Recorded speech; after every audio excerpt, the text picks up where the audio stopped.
Alright, just wanted to give everybody an update. I did a video, it's been a little bit over 5 months ago.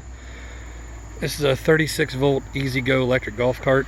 If you watch my video I've already posted, I'll put a link in the description below.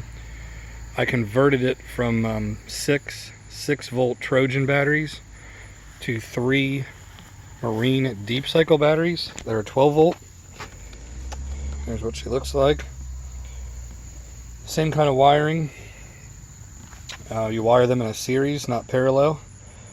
3 12 volts equals 36 volts. They charge up fine with my regular EZGO battery charger. They fully charge. Which was a question I got, was, do they only charge halfway since they're not 6 volt batteries? No, they fully charge. I've driven the golf cart for, I don't know, over an hour straight, probably an hour and a half straight, and the gauge barely even moves.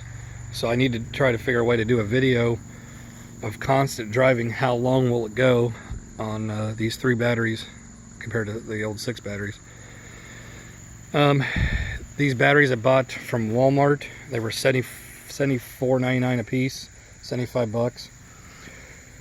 Way cheaper than buying 6 volt Trojan batteries. I think I paid $700 or $800 for those batteries last time, and I'm just sick and tired of spending that kind of money. But yeah, this thing, it goes the same speed it went before, so I've lost nothing that I know of so far.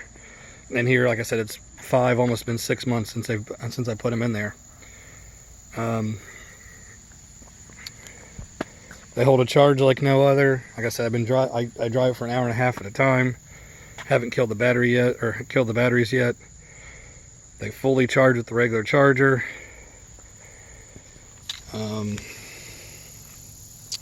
Like I said, I gotta figure a way to do like a distance and time video for you. Hopefully this answers some questions. If not, just send me a question, I'll answer it for you.